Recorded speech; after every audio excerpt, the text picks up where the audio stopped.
আমরা অনার্স প্রথম বর্ষের মৌলিক পরিসংখ্যান তৃতীয় অধ্যায় কেন্দ্রীয় প্রবণতার পরিমাপ এই অধ্যায়ের মূল যে বিষয়গুলো রয়েছে সেই বিষয়গুলো আমরা শেষ করেছি। এখন আমরা বলেছিলাম আমরা চতুর্থক দশমক নিয়ে আলোচনা করব এবং এর পাশাপাশি যদি কোনো ইম্পর্ট্যান্ট জিনিস বা সালের অঙ্ক থাকে সেগুলো আমরা দেখব। আমরা মধ্যমাপ প্রচুরক শিখেছি, গাণিতিক গড়, জ্যামিতিক গড় আর আরও অনেক কিছু শিখেছি অধ্যায়ের। তোমরা প্লেলিস্টটা পেয়ে যাবে ভিডিওর, এই যে এখানে আই বাটন রয়েছে সেই আই বাটনে অথবা ডিসক্রিপশন বক্সে তোমরা প্লেলিস্টটা পেয়ে যাবে, সেখান থেকে দেখে আসতে পারো। তাহলে আমরা আমাদের আজকের ভিডিওটা শুরু করি। তো আমি প্রথমে যেটা করব, আমি কিছু সূত্র তোমাদেরকে এখানে লিখে দিব, সেই সূত্রগুলো আগে লিখব, তারপর অঙ্ক শুরু করব।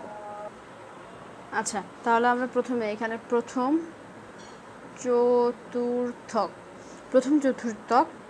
Q1 এটা সূত্র দেখব। প্রথম চতুর্থকের সূত্র কি হয়? Q1 ইকুয়াল টু সামনে 1n+1 ভাগ 4 তম পদের মান। এই কথাটা খুবই গুরুত্বপূর্ণ যে এততম পদের মান। আচ্ছা, তারপর আমাদের আসছে হচ্ছে দ্বিতীয় চতুর্থক। আচ্ছা, দ্বিতীয় চতুর্থক আমাদের হচ্ছে Q2 তাহলে কি হবে?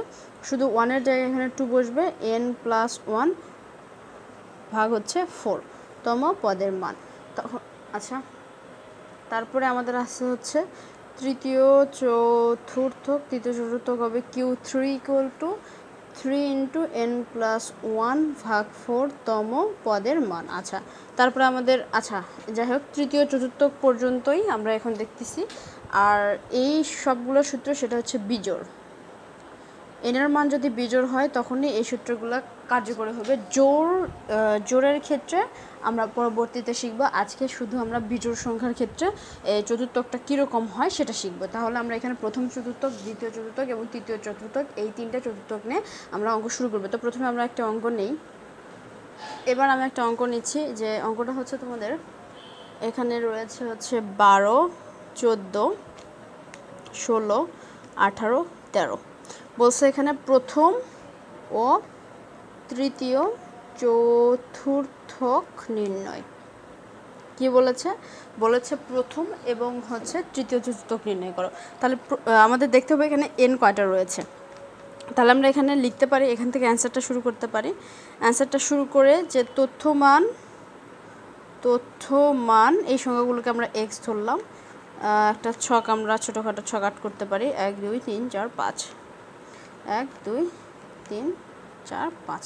এখানে রয়েছে 12, 14, 16, 18, 13।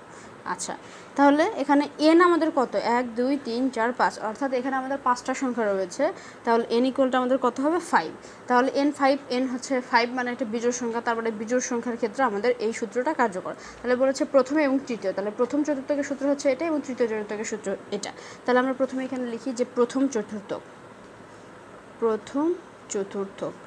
চতুর্থকের সূত্র কি আমাদের? যে Q1 ইকুয়াল টু n+1 ভাগ 4। এই যে আমাদের প্রথম চতুর্থকের সূত্র, এততম পদের মান। ঠিক আছে, এততম পদের মান। তাহলে এখন আমরা মান বসাই। 1 এরকমই থাকলো, এনের জায়গায় আমরা বসাবো 5 + 1 ভাগ হচ্ছে 4 তম পদের মান। তাহলে এখানে দেখো 5 আর 1 6, 6 এক যদি আমরা গুণ করি তাহলে 6 হয়, 6 ভাগ 4 তম পদের মান। তাহলে আমরা 6 ভাগ 4 ক্যালকুলেটারে করব। যদি আমরা 6 ভাগ 4 ক্যালকুলেটারে দিই তাহলে আমাদের আসবে হচ্ছে 1.5 তম পদের মান। আচ্ছা, তাহলে 1.5 তম পদের মান মানে কি? এটুকুকে আমরা যদি বিশ্লেষণ করি তাহলে 1টাকে আমরা পড়ে নেই যে প্রথম, আচ্ছা 1তম পদ যোগ 0.5। এটাকে আমরা একটু ভাঙিয়ে লিখলাম। 1.5 মানে কি? একটা পূর্ণ 1 রয়েছে, তার সাথে 0.5 যোগ হয়েছে। তাহলে 1-এর সাথে 0.5 যোগ করলে আমাদের হয় কত? 1.5। এরপর আমি এখানে যেটা বলতেছি সেটা একটা মনোযোগ দিয়ে শোনো। এরকম করে লেখার পরে এখানে আমাদের লিখতে হবে হচ্ছে দ্বিতীয় পদ মাইনাস প্রথম পদ। এটা লিখতে হবে কেন আমি একবার বলি। প্রথমে আমরা কী করলাম? 1.5 আসলো, এই 1.5কে আমরা ভেঙে লিখলাম যে 1তম পদ যোগ 0.5। 0.5 লেখার পরে লিখলাম দ্বিতীয় পদ মাইনাস প্রথম পদ। আচ্ছা, এখানে যে সংখ্যাটা লিখব 1তম পদ, 1তম পদ এখানে লিখলাম। তারপর আমরা কি করব? এর নিচের সংখ্যা থেকে আগের সংখ্যা বাদ দেবো। এখানে 1 রয়েছে, 1-এর পরে কি রয়েছে? 2, তাহলে 2তম পদ মাইনাস 1তম পদ, মানে 2 থেকে 1 বাদ। যদি এখানে 3 থাকতো, ধরো এখানে 3তম পদ রয়েছে, তাহলে 3 পরে কি রয়েছে 4, তাহলে এখানে লিখলাম 4তম পদ মাইনাস 3তম পদ, এটা নিয়ম। আচ্ছা, তাহলে এখন দেখো এবার আমরা কি করব, যে আমাদের 1তম পদের মান কত? 1তম পদের মান হচ্ছে আমাদের প্রথমতম 1তম পদ, মানে আমাদের প্রথম সংখ্যা কত রয়েছে? 1 নম্বরে রয়েছে 12, লিখলাম 12 যোগ 0.5 লিখলাম। লেখার পরে দ্বিতীয় পদ মাইনাস প্রথম পদ, দ্বিতীয় পদ কত? দ্বিতীয় পদ আমাদের কত এখানে? আচ্ছা জাস্ট মিনিট, এখানে কী হবে বিষয়টা, আমি ছকটা ঠিক লিখেছি, কিন্তু ছকটা হচ্ছে আর কি ছোটো থেকে বড় অনুসারে সাজানো লাগবে। অর্থাৎ একটু এখানে আমার ছকের ভিতরে থাকবে, প্রথমে থাকবে 12, 12-র পরে থাকবে হচ্ছে 13, 13-র পরে থাকবে হচ্ছে 14, 14-র পরে কত রয়েছে? 16, 16-র পরে থাকবে হচ্ছে 18, ঠিক আছে? 16-র পরে থাকবে 18, আর এটা আমাদের তথ্য মান n = 5। অর্থাৎ যখন তোমরা এই যে ছকটা সাজাবা, তখন কি করবা? ছোট থেকে বড় অনুসারে সাজাবা। এই কথাটা বলতে আমি ভুলে গেছি আর কি। ছোট থেকে বড় অনুসারে সাজাবা। অর্থাৎ প্রথমে অ্যান্সার শুরু হলো, অ্যান্সার শুরু হওয়ার পর তথ্যমান লিখলা, লেখার পরে এখানে ছোট যে সংখ্যাটা রয়েছে সবচেয়ে ছোট সেটা প্রথমে লিখবা। তারপরে এই ছোট থেকে বড় কত রয়েছে 13, তারপর 13 থেকে 14, 14 থেকে কত রয়েছে, এরকম করে সিরিয়াল অনুসারে সাজাবা। আচ্ছা, তাহলে আমি যেটা বলছিলাম, এখানে প্রথমতম পদ আমাদের ঠিকই রয়েছে 12, তারপরে আমাদের 0.5 লিখেছি, তারপরে দ্বিতীয় পদ থেকে প্রথম পদ বাদ, তাহলে আমাদের দ্বিতীয় পদ কত? 13, 13 থেকে 12 বাদ, 13 থেকে আমাদের 12 বাদ দিতে হবে। তাহলে এখন আমরা ক্যালকুলেশন করি কত হয়। তাহলে এখানে যদি আমরা এখানে ক্যালকুলেশন করি 13 থেকে 1 হয়, তাহলে এখানে হবে 12.5। তাহলে আমাদের প্রথম চতুর্থকের মান কত? 12.5। এটাই আমাদের এখানে অ্যান্সার শেষ হয়ে যাবে। আচ্ছা ঠিক আছে, এখন আমরা প্রথম চতুর্থক বের করেছি, এখন আমরা কি করব? প্রশ্ন বলেছে আমাদের তৃতীয় চতুর্থক, তাহলে তৃতীয় চতুর্থকটা আমরা বের করি। এখানে লিখি তৃতীয় চতুর্থক। আচ্ছা, তৃতীয় চতুর্থক লিখি।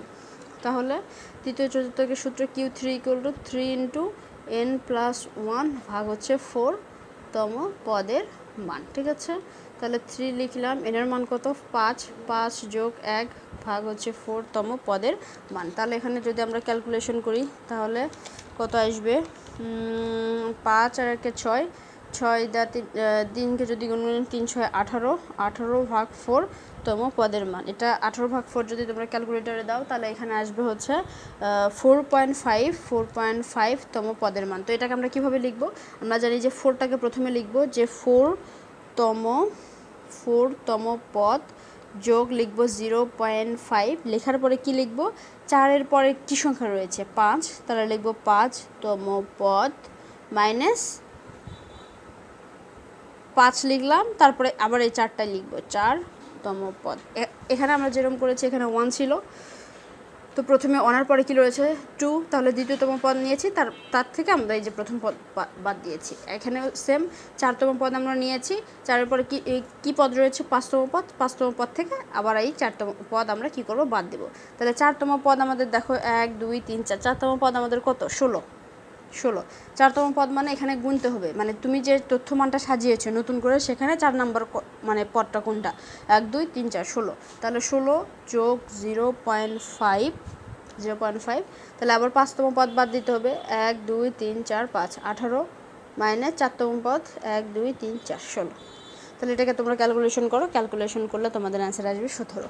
তাহলে এই চতুর্থক কীভাবে বের করতে হয় বিজোড় সংখ্যার ক্ষেত্রে? বিজোড় সংখ্যা চতুর্থক আমরা শিখে গেছি, নেক্সট দিন আমরা জোড় সংখ্যা চতুর্থক শিখবো, তারপর আমরা হয়তো দশমিক শিখবো। তাহলে আমাদের এই তৃতীয় নাম্বার অধ্যায়টা শেষ হয়ে যাবে। তো সে পর্যন্ত সব ভালো থাকো, সুস্থ থাকো।